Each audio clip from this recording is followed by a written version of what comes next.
It's now 12 past 10, DCFM 88.9, the Mayor of Dubbo, Mathew Dickerson, good morning. Hey, good morning, Richard. Good to be chatting to you again. Indeed it is. And your first council meeting last night, how did it go? Yeah, really well. We had an enthusiastic group of councillors that came along. Their first ordinary council meeting, the one we held before Christmas, was just a meeting to elect essentially the mayor and the deputy mayor, and that was it. So it's a very short meeting, but this was the first, what I would call a proper meeting of council, where we had all the sorts of normal things that happen in a meeting. We had DAs, we had tender documents, and the really exciting part was every single councillor brought a notice of motion to council. So sometimes councillors take months and months, maybe even years before they bring their first notice of motion to council. But for all 9 councillors to bring along their first notice of motion to council, I think was a really positive move. Well, it is. It sounds very positive. I want to go through a few of these. Firstly, Councillor Wright last night brought forward, I think, a very significant motion, and the council acknowledges the significance of continued supply of affordable residential housing to our region. Yeah, so housing is an issue. There's no question about that whatsoever. One of the things that councils traditionally do very well, and I'm not really making too many comments on the last council, but I think they maybe dropped the ball a little bit on this one, is doing some forward planning, making sure they've got a vision for things that are going to happen. Now, unfortunately, we are at the moment caught a little bit short. We've got people wanting to come to Dubbo. That's fantastic. I love it. Yeah. But they haven't got somewhere to live.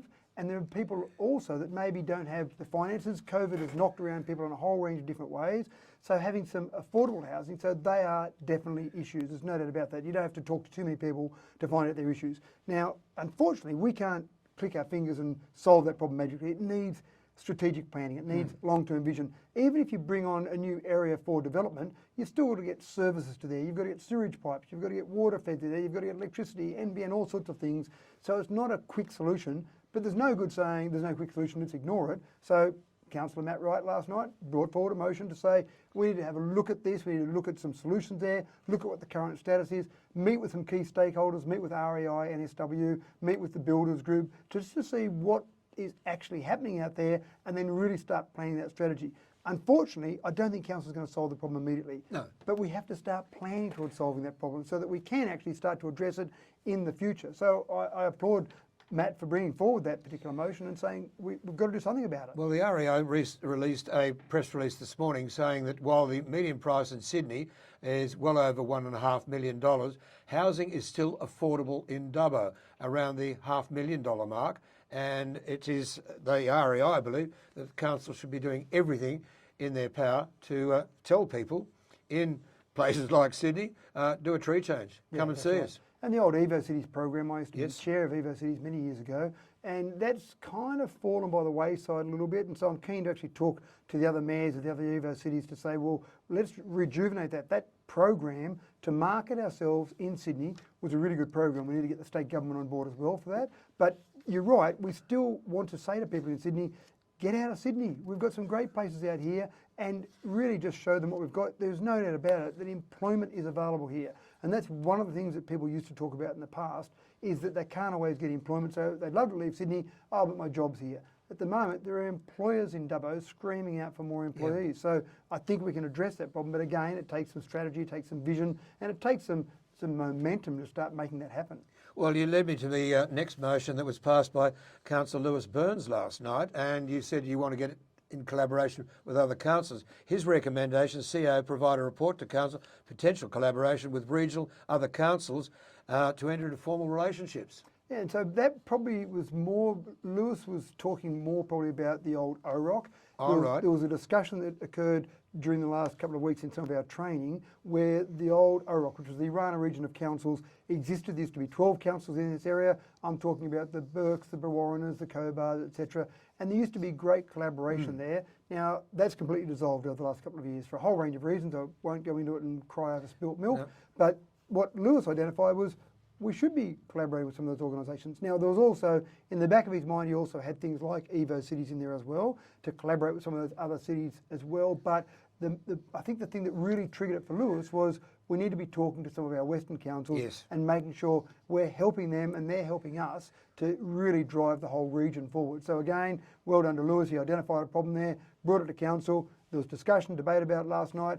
a unanimous vote went through. Fantastic. Let's start working on that. Okay, and when will that report come back to council, or any idea? I assume that one's a fairly easy report. I don't think there's a huge amount of body of work in that one. So that one I hope will come back to February so that we can really start getting some action, because then we want to start talking to the Minister for Local Government. How can we get the old OROC, because they did change to JOs, joint organisations, for a while. There are a whole range of different thinking points. But I know the Western mayors are keen for this to happen as well. So having that motion of council and that report will just give us a bit more emphasis to talk to the Minister and say, we all want to do this. Do you want to be supporting your councils, or do you want to just leave us to go on our own way? It's 17 past 10, DCFM 88.9. I'm talking with Mayor Mathew Dickerson, and one more before we have a quick break. Sure. And this is to do with Wellington, which is now part of the Regional Council, and it was moved by Councillor Goff last night. And it's the old chestnut, getting more police into Wellington. Yeah, and there's a few things there. I mean, Jess, again, had this idea that we really need 24-hour policing in Wellington, and that would be fantastic to have that. Part of the concept there is that we need to look at what's there at the moment, so we've got a better argument, and it also gives me more ability to go forward to the Minister and say, it's not just me saying that I think we need better resourcing, 24-hour policing, etc. in Wellington, but we've got a resolution of council. And that makes any lobbying efforts you've got stronger. So again, Jess has done the right thing there. She's brought a notice of motion to council. She's presented it to her fellow councillors. She's argued the point about why we need it. She stood up and spoke quite passionately about it last night. And then councillors considered that, and there was a bit of discussion back and forth, and a few councillors had some different views on it. But again, it went through. It was passed by council. So now, fantastic, we've got a resolution on the books to say this is what we want to do. Now, part of that does involve a report as well, because we need to know what's there at the moment. We need to know the exact policing numbers. We need to know the resources that are available and how we might improve those resources, and also look at that 24-hour policing option as well. What is the relationship between council and the police at the moment, the Western District Commander? I know Danny is keen to work with people. Have you had any contact with him so far? Yes, I've already met Danny, and the idea is, and the same as when I was mayor before, Stan Single was the commander at that stage, and I used to have a quarterly meeting with Stan. We'd sit down and just talk about general policing issues and how council could work in better. So that was a very good relationship, and you need that relationship because what you do with those sort of meetings is you meet quarterly, you talk about various general topics. But then when you need something specific, you've got that relationship built up already. And so Danny, yes, I've already met Danny. We've had a brief discussion about some general topics, but the important thing from that discussion was, yes, we've already set up a schedule for quarterly meetings. We'll go forward, we'll have those, build that relationship. So again, if I ever need to call on Danny, it's pretty easy to pick him up on the phone and say, Danny, haven't chatted to you for a couple of weeks, but here's an issue that we need to resolve as quickly as we possibly can. Mayor Mathew Dickerson. We'll come back with more in just a moment. DCFM 88.9, 18 past 10. Definitely. There was a deferment last night, and that was to do with the development application. Perhaps you might explain about the development application, what's going on. Yeah, and I think the deferment was the right solution for this council at this time.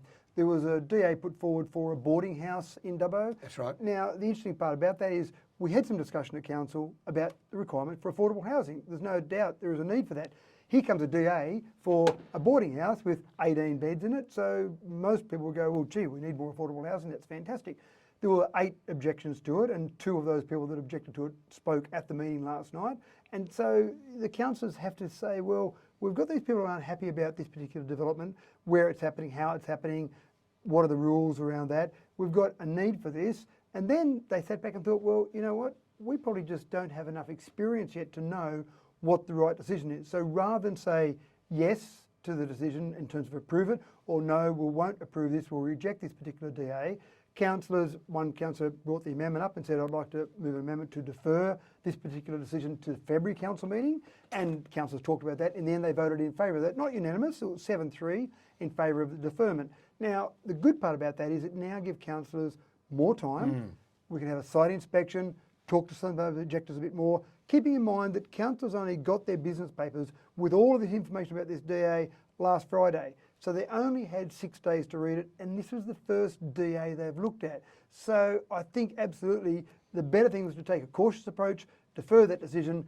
By February, they'll have had enough time to go through and look at it in more detail, get their head wrapped around it, and then be able to make a more considered decision that's going to be the right outcome for the community. Yeah, I agree. I mean, the council papers, the whole council meeting, it was 192 pages. Yeah, that's right. There's a lot to do with the budget, and I'll get on that in just a moment. But I mean, that is an overwhelming amount of paper for a brand new councillor. That's right, and understanding where to look for things like a DA. There are certain parts of that DA that are standard, that you start to look at those parts of the paper and you go, right, I understand that, I understand that. You're looking for the parts that are specific to that particular DA, what conditions are put on that DA. So once you become a councillor and start to get into it, you start to know where to look in that sort of paperwork. So there's a lot of learning there. Again, as you say, almost 200 pages, you get it on Friday, and by the following Thursday, you've got to make decisions that impact people's lives. Yeah. So you can't just take that flippantly and say, oh, look, that looks all right, I've read a bit of it, I'll just go yes or no. You really want to make sure that you're confident. And as I've said to all councillors in the training that you're doing,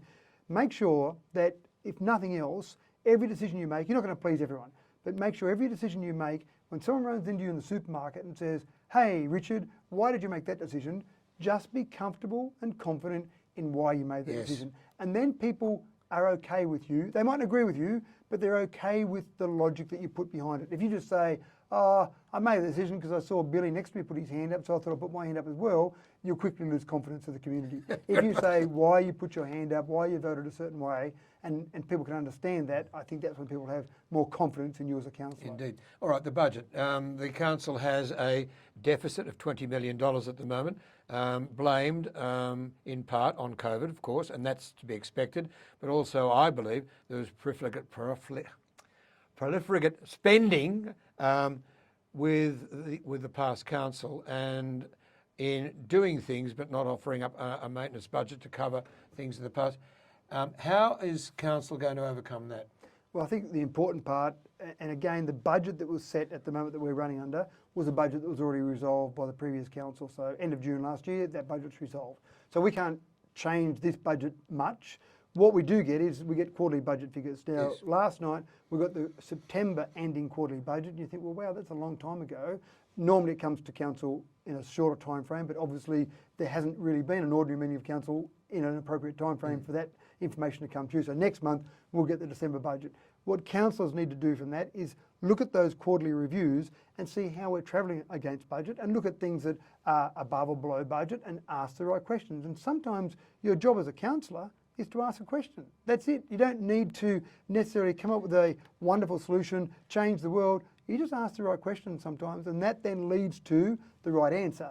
And if staff know that the questions are going to be asked, they need to make sure that they've got the information and understand fully. So last night was, yes, we've got the September quarterly budget, a little bit old. Next month, I think there'll be a few more discussion points, a few more bits around that budget. And again, that'll be the first half of the year. The critical thing for this council is to start to fill that $20 million hole that you mentioned, and then get to the stage where we've got not only a budget in the black but in the positive, and then make sure we've got an ongoing budget that's appropriate for this community. You don't want to leave an organisation in a worse state than when you joined that organisation. So that's important. I'm smiling because I know when I was on council, I irritated one particular bureaucrat all the time, asking questions about the budget. And at 9 o'clock on Monday morning, he more or less expected the call. Good morning, Mark. and I'm sure the late Tony Kelly had similar phone calls from you as well. He got a lot of phone calls from me, indeed. Okay, very quickly, because we're running out of time. It's 29 to 11. Councillor to form committees and working parties. This is from Councillor Richard Ivey from Wellington. And in the past, we had a number of committees, and I was on the Multicultural Committee. I was on a number of them. The Theatre Committee, obviously, that was true to my heart. And they've all sort of dissolved. They're coming back, are they? Well, hopefully they are. So the idea of this, where Richard was coming from, was he thought that we needed to have some more input from Wellington, and I agree entirely. So more input from Wellington, but then Richard said, well, that's a little bit insular if I just worry about Wellington. Let's have a look at the bigger picture. He did a bit of research and found exactly as you said, there used to be a lot of committees of council, and there used to be council representation, community representation on those committees, and they seem to have all dissolved, disappeared. Not many are there anymore. So Richard thought about that and thought, well, I need to get to the point where we're hearing from the community a bit more. So he brought forward a notice of motion to council to say we want to get committees, look at the whole committee structure, in particular Wellington, but also the whole committee structure. So there's a workshop being organised next week, actually, where we're going to look at all of that and say, let's have a clean slate of paper, let's look at all those previous committees, which ones of those worked, which ones are important, which ones we get back up and going again, because as soon as possible, we want those committees running. We need to get community representatives on those committees and have a mechanism to feed information from that back into council. Yep. The idea is, let's hear from the community. Communication's vital. Yep. Well, let's get the sports council for starters. Let's get that one going again properly, because it hasn't been running terribly well of late. Anyway, moving on very, very quickly. We had Councillor Pam Wells last night wanting to identify current playgrounds in the area. We had Councillor Shibley last night wanting a particular multicultural park, presumably Elizabeth Park in East Dubbo. Absolutely right. Yep.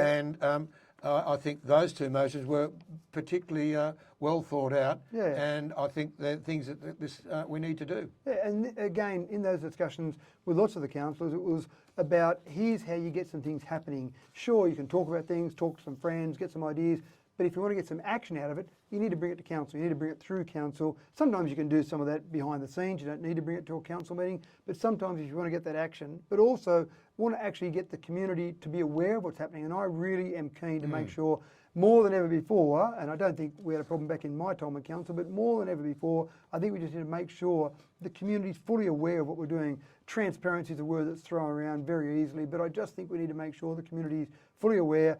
We've got open and transparent government, which you should have anyway. You shouldn't need to say it, but let's really focus on that and make sure we do get that open and transparent government. Let's hope so. Very quickly, Councillor Etheridge last night wanting things to happen with the beautification of the small shopping centres like Tamworth Street and Boundary. Well, to her credit, this is something that she actually brought through the last council with Boundary Road. She wanted to get that beautified, and she always had in mind to get Tamworth Street done as well. And there was a fair bit of work done on Boundary Road. It certainly looks better. And then it seemed to just stop for whatever reason. And Councillor Etheridge didn't really know what happened there and why that happened. And rather than just go and keep asking lots of questions internally, the best way we thought, and she thought obviously, to bring that forward, bring it to a head, was to bring it through council, find out the information, where's Boundary Road up to, when can we get that finished off, and then when can I start looking at Tamworth Street and start trying to look at the same process there for Tamworth Street. Excellent. And then finally, Councillor Josh Black with his ideas for Regan Park. Yeah, now Josh was actually very keen. The old master plan, which you'd remember, was set in stone, theoretically, in 2012. It was a $20 million project, and the logic from council at that time was, we're not going to do this tomorrow, we don't have $20 million, but we do have funding opportunities over the next 20 years probably, and we'll fund that over the next 20 years, and we'll build this beautiful master plan that we had. Unfortunately, the last council put through a rescission motion on that, and it's still sitting there and nothing's been done with it. And then there was some talk about maybe some rugby league ovals being built down there, and some of the community said, well, no, we like the old master plan. What happened to that beautiful community area? So what Josh wanted to do was bring forward this idea of, let's revisit that. Let's look at the old master plan. Is that still appropriate? If it is, let's not go and reinvent the wheel. And there were some speakers last night in public forum who were very disappointed about the fact that the Regan Park master plan, which had extensive community consultation, I remember at the time standing down on Trackarelli Cycleway with Murray Wood, who was a director at the time, now CEO, but I remember standing down there with him. Murray spent a lot more time on it than I did, just talk to people as they walked past, rode past, ran past, whatever it might have been, and just really got that feedback. One of the speakers last night said, the whole change happened without any community consultation whatsoever. So all this consultation to get to a master plan, and then it was wiped without any discussion at all. So the idea from Josh was, let's get that back. He heard from a lot of people that they really wanted to look at that and look at that overall view. Let's get it back, let's look at it again and see whether or not it was the best plan, or see if we need to modify it, and then look at the view forward. Well, my point of view, it was the best plan. It was just a terrific plan. But anyway, good to see that it is being talked about again. Mathew Dickerson, Mayor, good to talk with you. And we will see you on Friday mornings after council meetings in February, March, April, May. And thanks for coming along, and we appreciate the time. It's coming up to 23 to 11 DCFM 88.9.